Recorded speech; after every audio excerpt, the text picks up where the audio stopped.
to Plot Armor Online, where authors log in, level up, and sling spells of prose across the realms of fantasy and sci-fi.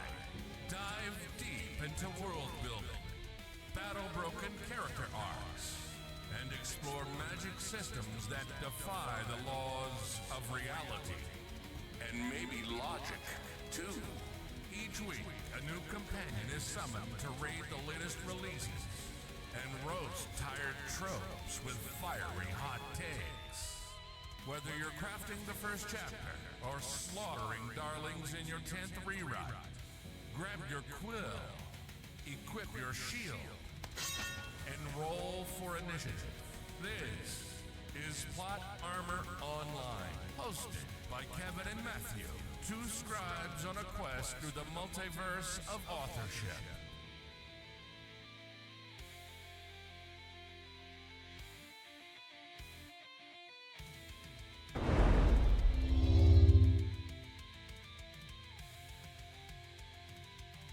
Hello and welcome. This is Plot Armor Online. Welcome to episode 2. My name is Kevin. Got Matthew over here. Hello, hello. Video. Oh, there it goes. Kind of skipped a little bit. Okay, I do believe we are live. We have two viewers so far. So we were supposed to have a guest this week, but I guess scheduling conflicts happened, and it's just going to be us two today. But, you know, we're still hashing out some technical difficulties. Anyway, so my name is Kevin, or I go by KW Bassard on Twitch. And we are Plot Armor Online, this is episode 2. We're here to talk about all things fantasy and sci-fi in regards to independent authorship, writing, plot, world building, you name it. We'll probably talk about it at some point in time. Other than that, Matthew, why don't you tell us a little bit about yourself and how you have a book come out last week. Let's hear about that. Yeah. While I get the rest of this, while I get the rest of this kind of hashed out on the stream. Yeah, a few technical difficulties. Never hurt anybody, right? Like Kevin here, I was also in IT for several years, so we know how this goes. Nothing ever seems to work quite right when you need it to, but yeah, I've been writing for a few years now, and my first book, Bloom, just recently released on April 28th. You can find it at fablevine.com. You can also read the first 11 chapters for free over at Royal Road, so you can give it a look, see if you like it. And I'm selling just the EPUB directly, so you can use whatever EPUB reader you want for that. There's many available out there, even some that have like auto readers that don't work too bad. They're not up to snuff with like a professional audiobook, but they get the job done if you prefer to listen to your books than read them. And of course, you can also upload it to your Kindle library if that's where you'd like your books to be. So it's a bit of maybe like a light urban fantasy with some romance. It's YA, and it's got a lot of mythological elements to it. So.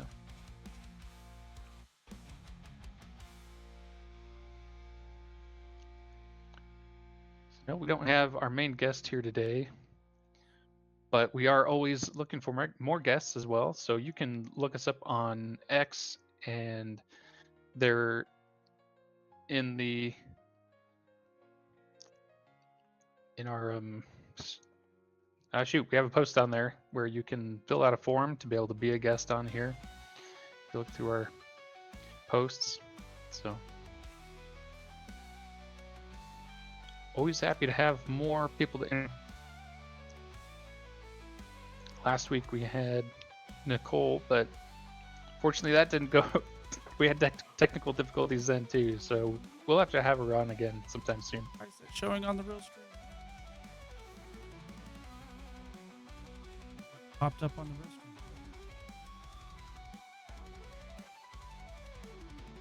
Sorry. I'm getting used No, to it's all right. I had all of this set up and ready to go in OBS, and then I had something with the encoders that just didn't want to work, and I was like, I have no idea what's going on, but I know it worked kind of with Streamlabs last week, so let's just kind of go back to that, and we'll see where we can go. So I'm having to quickly import all of this stuff back over into Streamlabs that I already had set up. So give me a second. Yeah, no problem. I'll pitch the Fellowship of the Indie Author as well a little bit. So you can find the Fellowship on X, and we have a Discord server as well.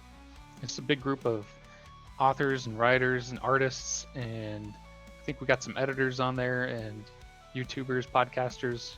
We're all very into writing, happy to help each other, offer feedback. You know, it's a great community, lots of friendly people there. So highly suggest jumping on there if you are getting into writing and looking for just a supportive community who can help you along that path. So come check us out on X.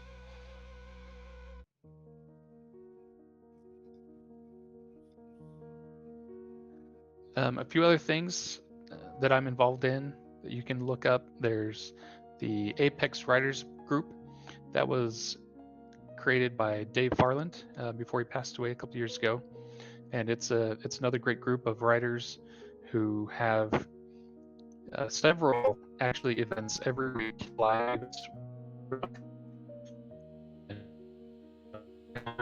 and all across the entertainment spectrum, all kinds of professionals who can do presentations on all kinds of subjects. I present on there about once a quarter or so, and that's a lot of fun. Definitely worth checking that out. It does have a membership fee, so be aware of that as you're looking into it. But it's a giant library, so all these videos, a lot of interviews that they do, they're not really videos. Like, you can join and be part of the conversation, and they record them all, and they're all in this giant library that you have access to when you're a member of Apex as well. So that's definitely something worth looking into. And then another thing, it's more of a local thing. LTUE, Life, the Universe, and Everything, is a big writing symposium that happens every year in February in Provo, Utah. It's pretty well known across the country, but they also have some other things going on throughout the year. They've started up a book group, and so I think they're doing, could be wrong, but I think they're doing like once a month a get together of different authors and just talking about a book that they all enjoy and love, and kind of talking about what makes it, enjoyable to them and that kind of stuff. Just talking craft.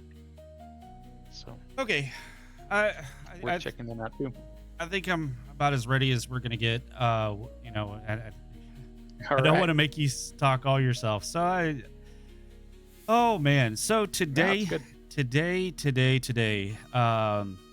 and this week, man, let me tell you. So this week, the last 3 days, I have been, I said I work in IT for the day job.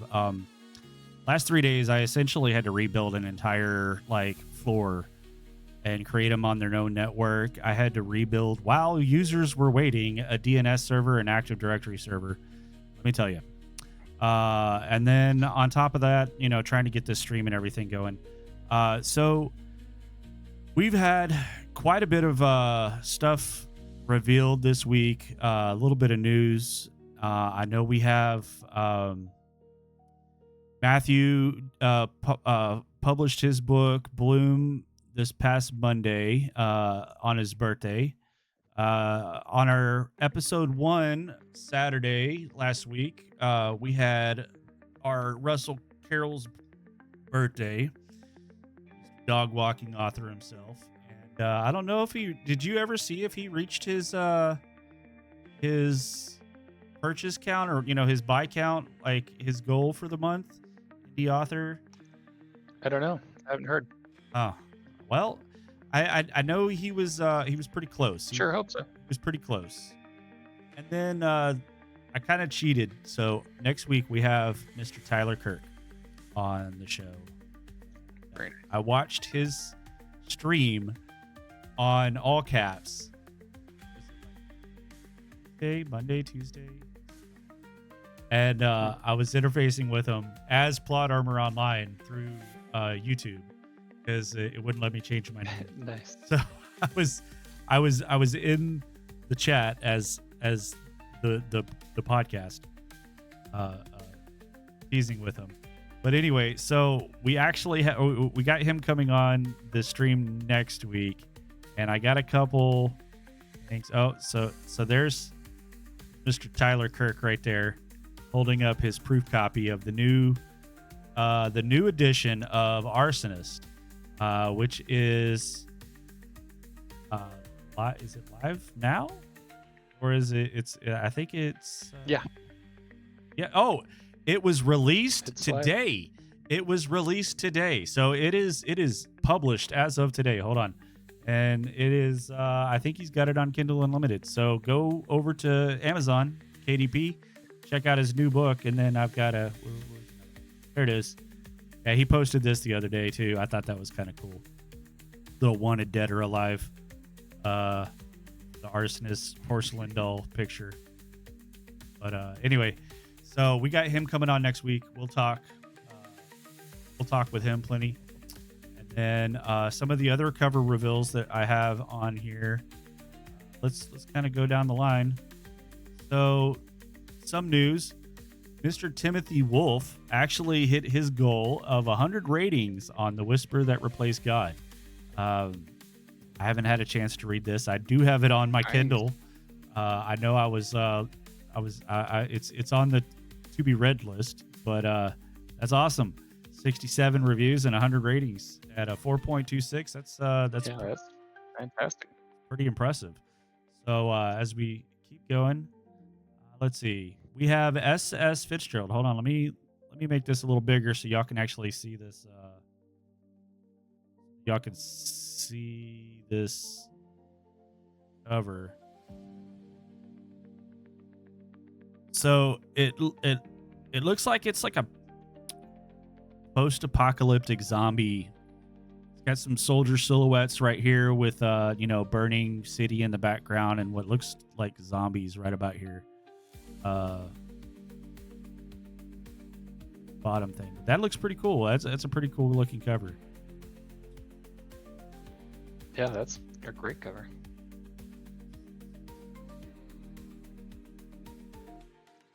Tyler. This was posted a couple days ago on, I believe, on the Discord for the Fellowship. Dahlias in Darkness by Felicity Hewitt. It's book 2 of her Shadow Knight series. Maybe I didn't really get a chance to get a description of this because it was just like a picture, like, hey, cover reveal, here we go. And I haven't read the first book, but I do like the way this is art. Looks like some cherry blossoms, but those are flowers, not off of a tree. Anyway, I digress. So let's see. And then today we were supposed to have Mallory, but maybe we'll get him later. But this is his cover reveal. Well, I guess it kind of went live back in March. But The Journey of the Dark Tower, Morgan and Merlin's Excellent Adventures. Seems just Arthurian legends are always kind of interesting, but you're kind of, there's so much to do with it if you really go for it,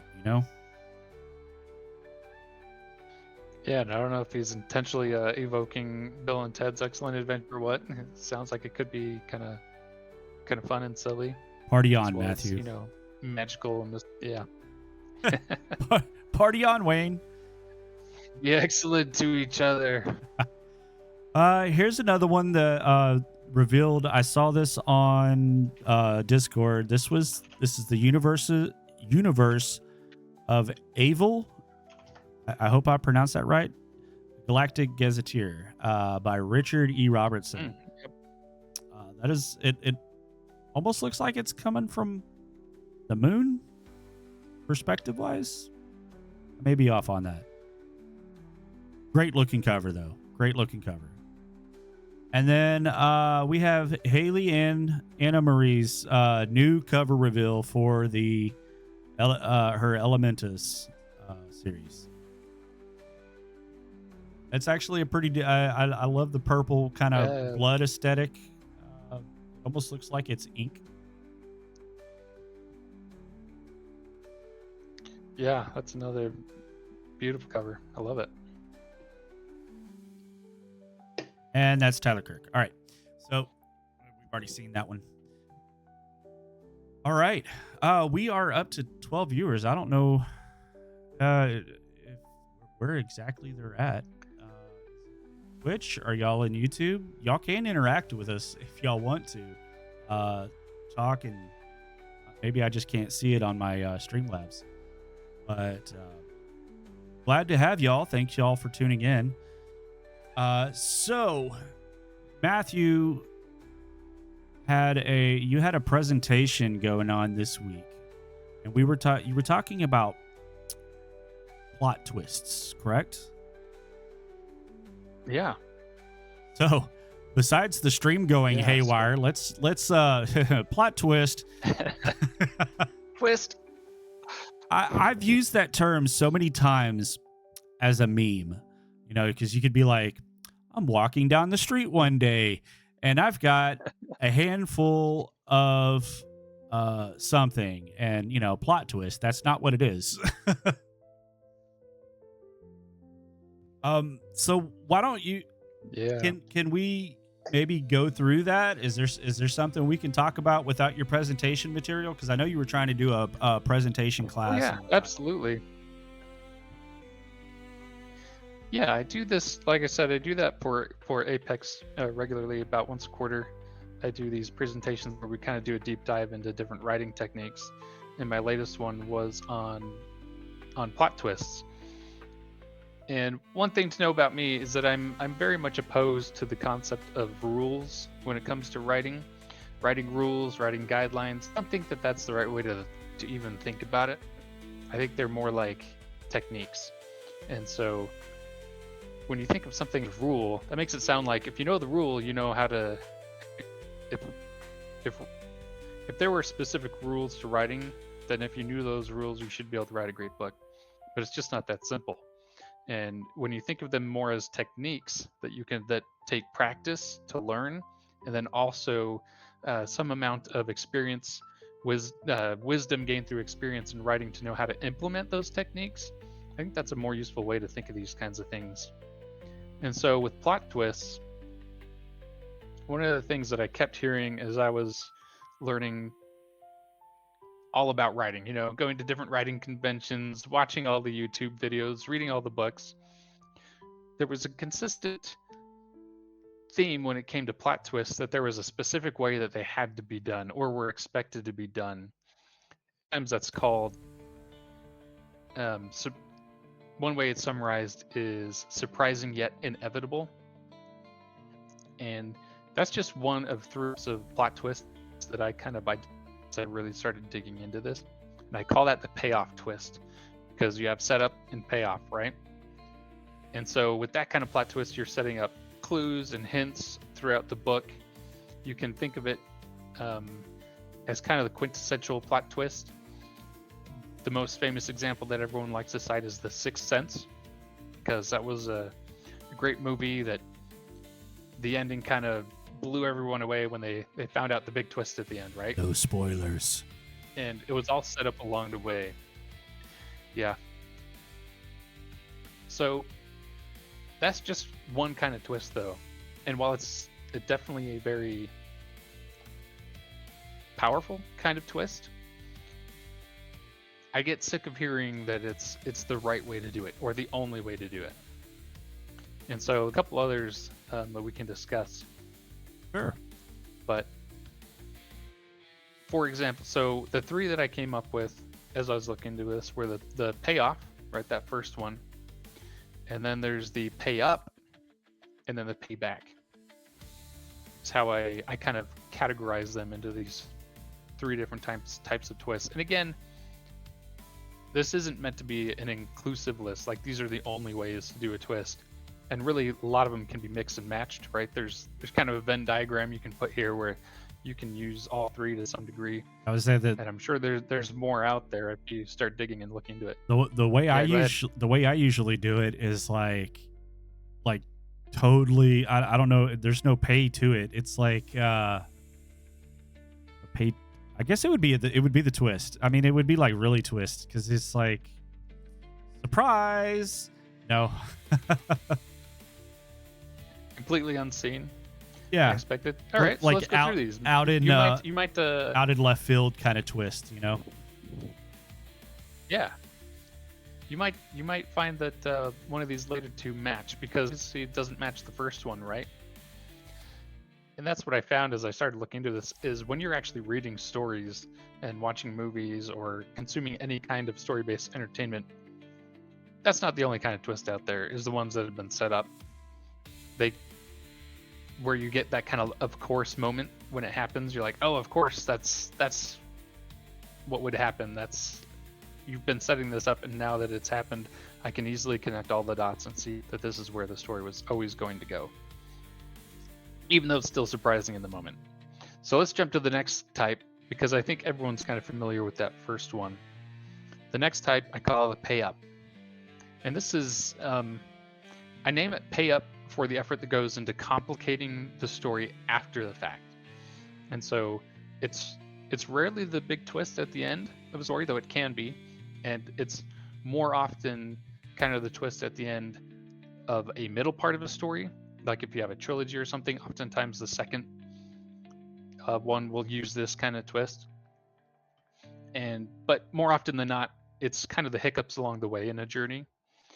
Is that, as you said, kind of come out of left field, out of nowhere, suddenly show up, and just have implications going forward, impact the characters, the plot, the arcs, whatever else is going on, right?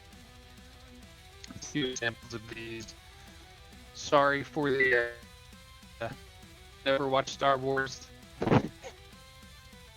But just to use a broad example that everyone should be aware of, hopefully, is at the end of The Empire Strikes Back, that's Darth Vader telling Luke that he's his father, right? That comes out of nowhere. There's really no way for us to know that's going to happen, which is easy to forget because it's just part of the culture now that everyone knows that. But at the time, when it first happened, all the audience knew was that Obi-Wan had said Darth Vader killed Luke's father. And so there was no reason for us to expect Vader to actually be Luke's father. That really came out of nowhere. And didn't make sense with what we already knew. The funny thing with that is that you didn't actually hear how that whole twist came about, like as far as like the kill, like I mean, literally, until you watch the Obi-Wan show or the series, and he's like, Anakin's no longer whatever. I killed him. It's that last couple episodes where it's literally Obi-Wan fighting against Vader in that epic battle of I think it's like episode 7. And I thought that was I didn't watch the series. It was a neat little hat tip that they did after the fact. Sorry. No, it's great. Some people complain about that twist, but the great thing, the reason what made it powerful and satisfying to the audience is because it immediately complicates everything, right? Now Luke's can't kill Vader to get revenge for his father because he is his father, right? Now, everyone thinks of Darth Vader as this evil bad guy. Are they going to treat Luke any different, knowing that, there's a family relationship there? How will this affect the story going forward? And that's where the second movie kind of ends, on this big note of now what? And that's kind of the intended response of the pay up twist is now what? What's going to this changes everything. Oftentimes it can be used to like refocus the central conflict, where you think it's this, but now the twist happens and actually the central conflict is this. It's not what we thought it was. Trying to think, there's another great example is in The Lord of the Rings when Gandalf dies, right? Khazad-dûm, he down to his death. It's really unexpected because he is the most powerful of the group. He's the leader of the group. And so now that that's happened, that complicates everything. It complicates the power dynamic. It complicates the leadership dynamic. It complicates the wisdom dynamic. Like, this guy knows everything. He knows where we're going and how to get there. He knows all the tricks along the way, all these extra friends that can help. He's always pulling Deus Ex Machina out of his bag to fix things. So, I think you're breaking up a little bit. Okay. Sorry, it went a little robot-y there for a second. It's fine. I think you're good now. It just every once in a while there's a hiccup. You hear me okay? Yeah. Okay. I don't know. I keep seeing And things go a little and it's probably squirrely, but it's probably something along with me because we have 17 viewers right now, and almost all of them are in X. They're watching us from X. Thank you. And I had to bring hello, X. I had to bring the chat up for X so that I could see it, because it doesn't come through Streamlabs, and it won't come through OBS either. So that's kind of one of those weird. It's one of those weird like. Okay, I hope that hi.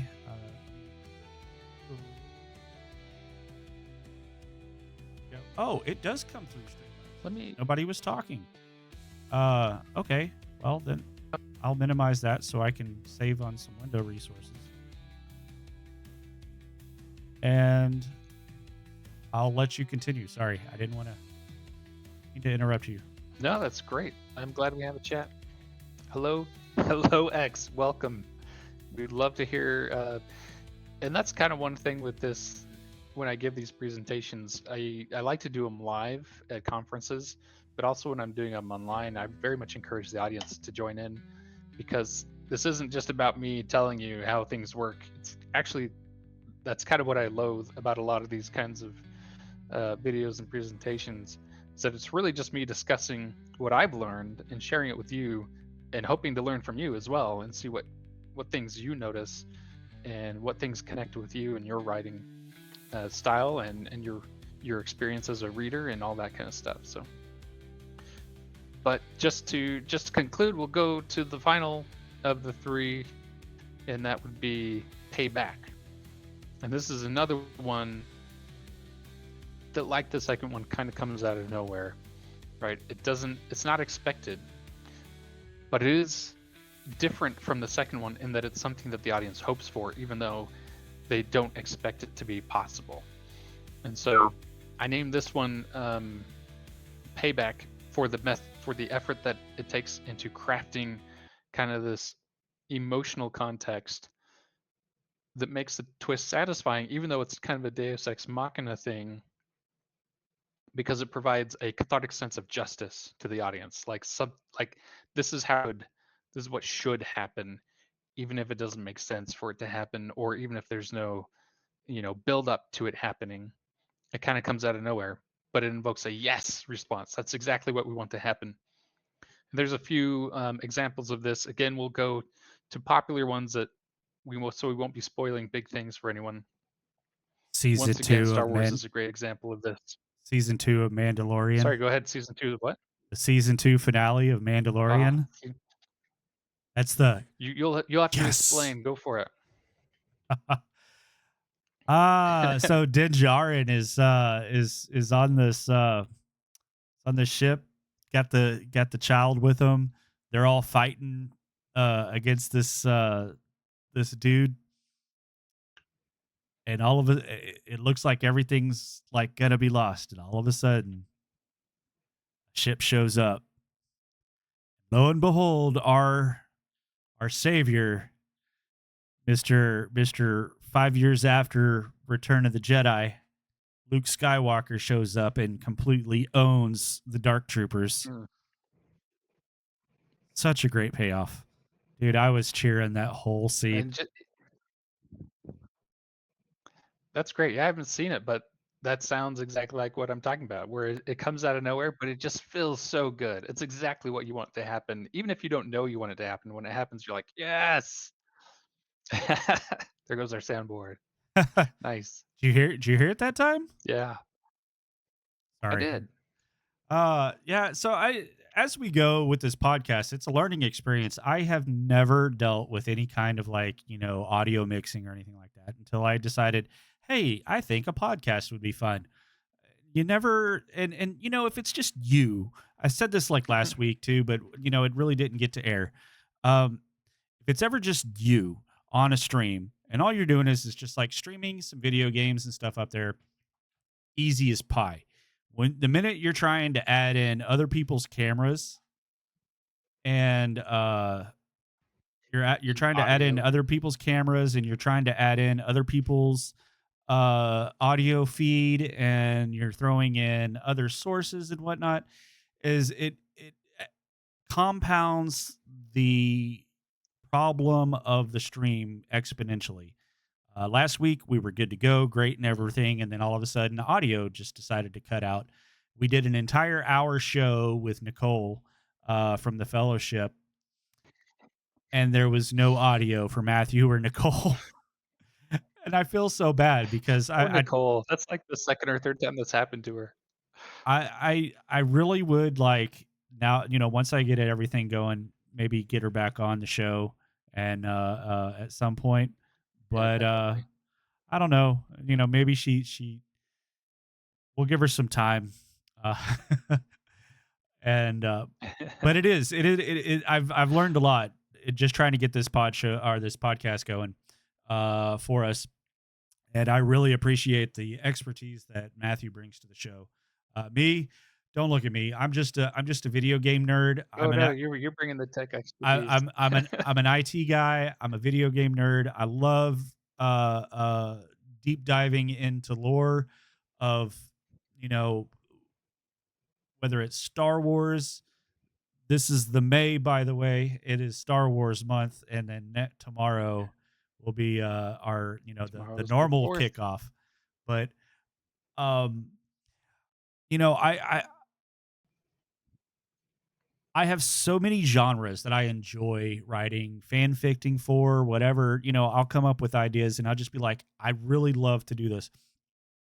And it's just the when it comes to the technical expertise on it, like there's such a huge learning curve with a lot of this, and I'm learning just as well. But I mean, oh my god, with everything else life throws at you, like who has time to sit there and try to figure out how to route your audio connections and communications through a software package that you have absolutely no idea, and you can't really test it until like 15 minutes prior to this podcast airing. So anyway, I digress. Um, so going No, through, it's go ahead. no. We have any comments? I have a couple examples just share real quick, and then I'd love to hear from the audience if they have any comments. Yeah, we're kind of about 15, 20 But minutes. We're kind of about 15, 20 minutes ahead of schedule because we bypassed the whole guest speaker segment yeah. of the stream. So, and we kind of jumped right into deep dive main topic. I don't really have, I guess you could say the book of the week would be Tyler Kirk's Arsonist, since it did air today. I mean, we could say that, and we'll talk to him next week, find out how well the Yeah. a week's worth of sales go. Your book aired this week, so and how many sales have you had so far this week? I've had about 20, and I've got 6 reviews on it, and it's a little not on Kindle, It's not, it's not on Amazon anywhere. It's just hosted on my own website, so it's a little tougher to people over there, but that's okay. It's coming along. See if I can pull it back up. I know I had it. Hold on. Sources.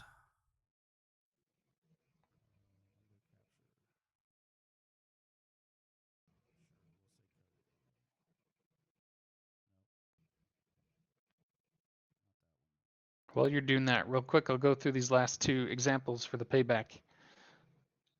Just things that kind of pretty much everyone will be familiar with. You have like the end of Star Wars at the end of Episode 6 when Darth Vader, does turn back. He does redeem himself by throwing the Emperor down the hole. That's really there's no reason for the audience to really expect it to happen from a narrative standpoint. We're hoping that Luke's right. We're hoping there's still some good left in him.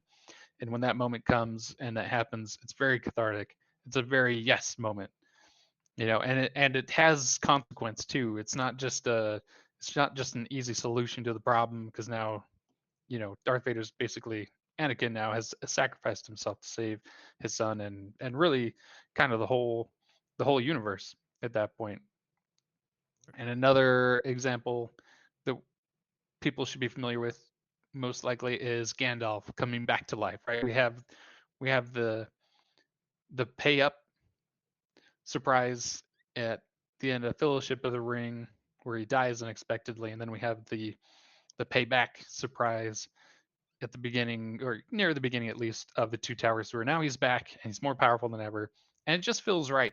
Even though it is kind of a Deus Ex Machina moment, there's no reason for us to expect him to come, let alone come back to life even more powerful than before. But it just feels like the universe is has done something good, something just for Gandalf and for the party and so the audience can enjoy it a lot. So I just want to encourage you to not be afraid to try different kinds to try and do these kinds of things. And none of them are easy. No three of these methods are easy to pull off. They require a lot of effort either ahead of time, building up all the hints and clues for that payoff to come along and feel like it's been earned, or they require, a lot of work afterward to make the payoff get earned. Story by twists that I think we went a little robot-y there. Yeah, I can see my stream loading again. All right. But anyway, that's the really quick version. Okay, so I have your book up here on Bloom. Sorry, we're Yeah. and this is Fablevine. Fablevine. I've never actually until you mentioned that you were posting your book on Fablevine. I hadn't heard of it yet. It's just because it's my own website. It's not a. Oh, It's just me on there for now. well then. So, and is the link through? You're only selling it on your website. Is that correct? Correct. Yep. I'm absolutely insane, but that's how I'm doing it. And it's only ebook, right? Yeah. It's a EPUB format, so that's usable with any of the ebook readers. And I have a little how-to page there if you're a little nervous about, just buying an EPUB in the wild and not sure what to do with it. That you can check out that how-to. It's actually really easy. There's all kinds of e-readers you can use, and you can always upload it to your own Kindle library as well. So you talked to us a little bit about your book last week, Bloom, and you compared it to. I don't even know. I mean, would you want to compare it to? Um, I'm having a brain fart. Paranormal teenage angst. What's the Twilight is Twilight? often where people go. Yeah. That's the obvious comparison, even though I would say it's not really anything like it on a on a deeper level. But yeah, surface level, there are definitely some similarities. You know, it's got vampires and werewolves, but they're not anything like you've seen before with vampires and werewolves. I actually came at this book from a really strange angle. No sparkly At the time, vampires. I was writing on Royal Road. No sparkly vampires. They're not immortal vampires either. So I was actually writing on Royal Road at the time and just kind of having writing different serials. And I got this idea for a farce, a Twilight farce, where there was this kid who believed he was a vampire because he had these different issues. And I had this idea of it just being kind of this comedy. But as I started building out the characters and the world and the mythology behind it, I actually thought I actually really like this. There's a cool idea in here somewhere. So I really started letting it percolate and building it out seriously. And at the same time, I had, you know, a daughter becoming a teenager and a son getting close to becoming a teenager. And I really wanted to be able to create a book that they could read and enjoy, and not just one of them, but both of them. And so while it does have romantic elements, it's not exactly a romance.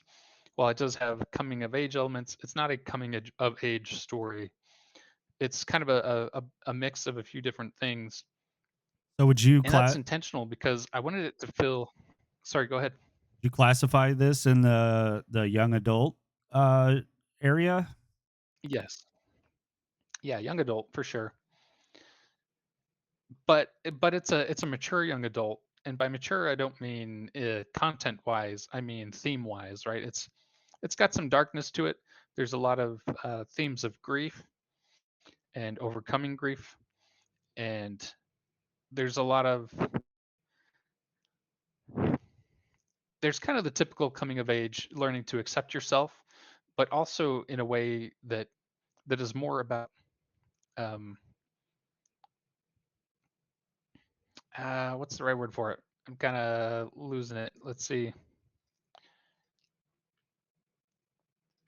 It's it's not really as much about accepting yourself as it is about deciding who you want to be Self-discovery? and embracing self self determination. There we go. That's the word I was looking for, right? Okay. So I think I'm maybe going a little robotic again here. Well, I'm trying not to do much. Like I've only got like so much stuff opened up, and I'm trying not to Yeah, here you go. have too many things opened up to take up my bandwidth because unfortunately I live out in the boondocks of Texas, and I'm having to do this off of a Starlink satellite, which, most of our viewers are on X. You would think that there would be some kind of proprietary, communication between the two systems, and it doesn't happen that way. So, anyway, Yeah. let's move on because we're for time we're at about 43 minutes. Let's do we have any questions or answers from the chat? We actually have viewers this week, so we can communicate with you guys. Do y'all have any questions of us? Maybe, is there anything you would like us to answer?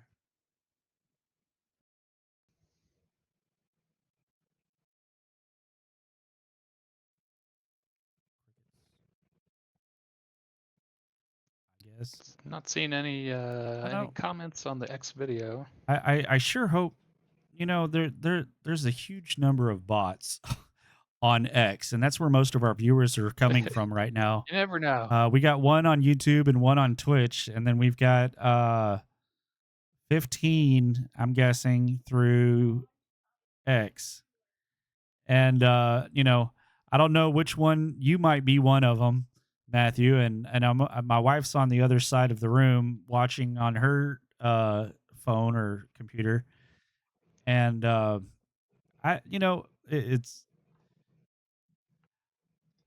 it's hard to have a Q&A if Twitch. I don't know. Let's hope most of them aren't bots, but that's what I was trying to get at. Most of our viewers. Cool Dust Art, watching through Twitch and notice some lag if you're streaming on Twitter as well as Twitch. Have that effect. Okay, well we'll take that in consideration. next week. So we might have to just stream to one location and uh, upload later Cold Dust, on. happy to have you here, though, buddy. Cold Dust here is an aspiring artist. He's pretty good. I think he does. He live streams his writing, his drawing as well. If Cold I'm not wrong. Cold Dust followed us last week, right at the end of the live stream. Cool, yeah. Um, Brandy asks Matthew, "How has your experience been publishing on your own?" Difficult. It's a lot of work to even get anyone to look at it, even friends and family. Yeah, and that you can't take it personally. People are busy. People have lives. You know, but you do have to just be aware that marketing yourself is going to be easily 50% of your time spent once you've self-published. I think that's pretty normal. Yeah, it So just be aware of it.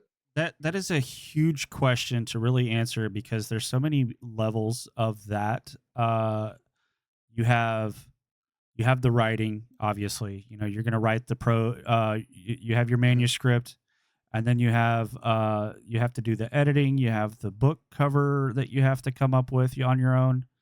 And then, I mean, if we're talking Yep. the self-publishing part of it, um, honestly, once you have everything ready to go and done, KDP is like the easiest part of it. Uh, Ingram Spark is a little bit harder to publish up to. Um, but like once I don't know, like you have it, and then you just put it out there. But the the editing part of it, that for me, the editing hell is what I call it. You're right. Yeah, I don't know. It's Go ahead. I get that editing is really not a fun part. Writing is definitely the most fun part. I actually enjoy editing to some degree. So, different people are going to feel differently about that. But one of the things that I enjoy about editing, specifically, specifically editing Bloom, was that I wrote Bloom and then I spent, a lot of time working on my craft generally. I just wanted to become the best writer that I could be. So I was doing a lot of learning, a lot of practicing. I do like a weekly writing prompt group, and part of those writing prompts are always challenges to make you kind of write in different ways. Things like you can't use any be verbs, or you can't use any adverbs, or you can't use the word the, or the stuff like that, just to make you really work on your general prose and clean it up. And so as I did that, and as I became more confident and more, I would say, skilled through practice and time as a writer, going back and then editing Bloom was actually kind of enjoyable, because it's really weird to go back and read your old writing and cringe and just see how bad it is. But at the same time, it's so satisfying to know that you have come so far as a writer that you recognize that your old writing was awful, right? And so it's this kind of weird double-edged sword. But at the same time, it was nice to know that I was making the best book that I was capable of making. Which doesn't mean it's perfect, obviously, but for me, I got Bloom to a point where I can be proud of it and I really enjoy it. I like it. I like it.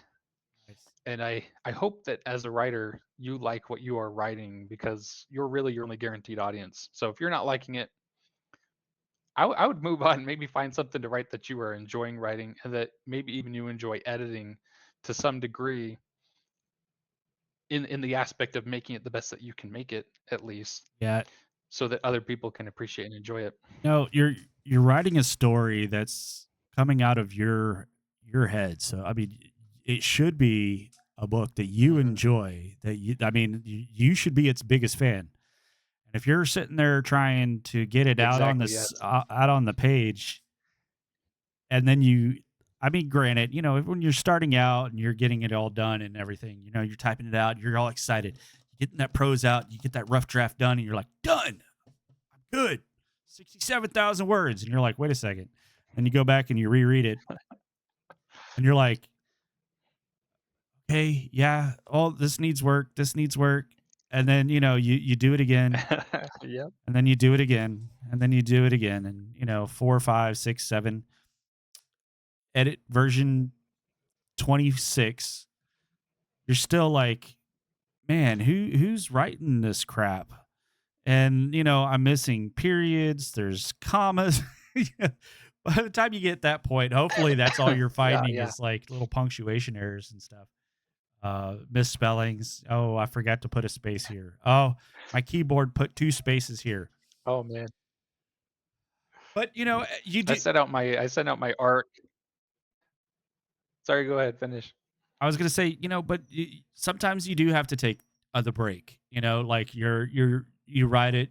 Yeah. You have to let your eyes, in your head, brain matter, get that gray matter a little rest, and then come back with it. After a week or two or month or however long it takes. To get back to it and actually come back at it the way that with the enthusiasm that you should have on it. Because it Mhm. is your baby. That's your creation. And if you're not happy with it, then you need to figure out what, like, maybe take a step back, reevaluate some stuff, and maybe dedicate a little bit more time, or take some time away and then come back at it later on to reevaluate. Um, that's kind of what I'm doing right now with my two whips. I'm kind of taking a break. I look at them every once in a while, and I'm thinking of them all the time. But like, I can't look at the Word document right now because I know what's there. I wrote it, but it's like I'm doing the anthology. I'm sitting at. I've kind of typed that stuff up a little bit. My story is sitting at about 7,300 words or something like that. But now I've got to trim it down to about 5,000. And I tell you what, I'm not going to enjoy that one bit because it's Yeah, that's the tough. 7,300 words was pushing it, just trying to get a feasible, what I would think is a feasible chapter. Uh, just the way I write, and description, I mean, I tried to put a lot into it, but that's still about a good chapter size, like 5,000, 5,000 words is kind of is there. 7,000 is kind of really pushing it on the overboard, but if that's all I've got, then that's all I got. Either way, so I've got to trim that down, figure out where my some of my fat is at in that write up.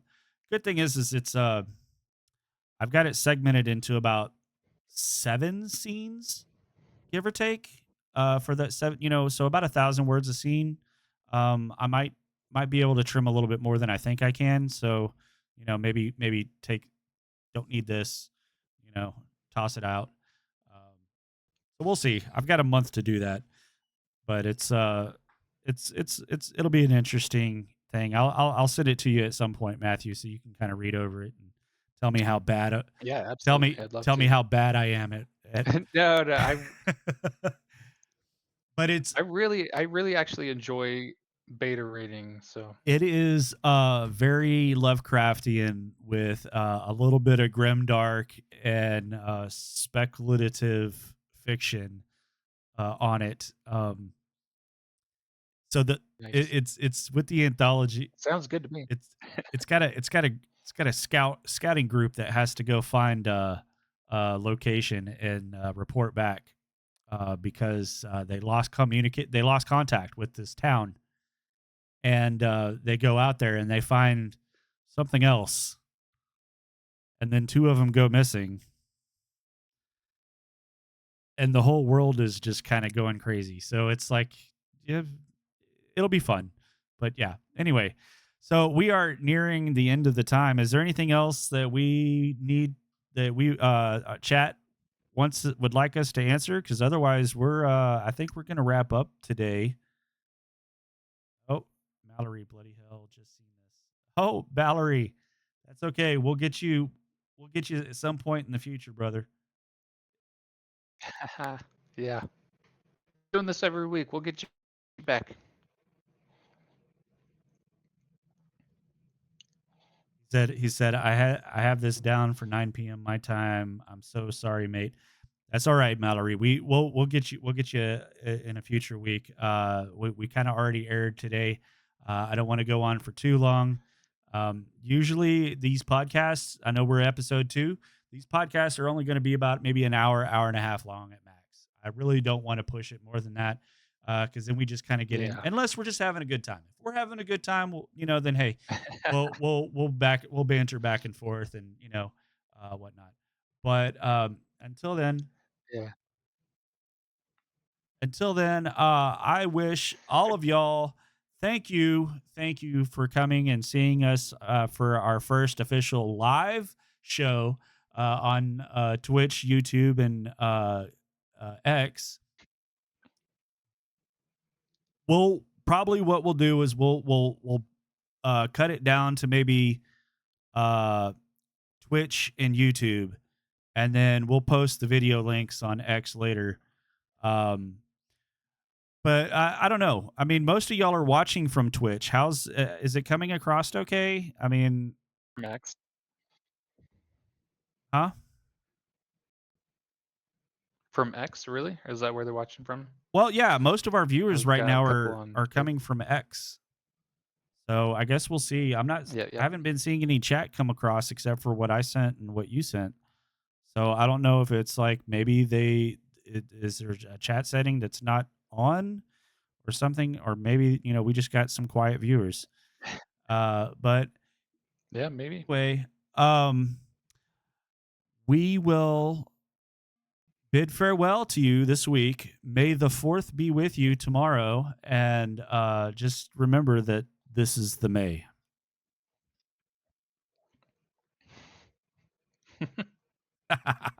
All right. Y'all have a good afternoon and enjoy the rest of your weekend.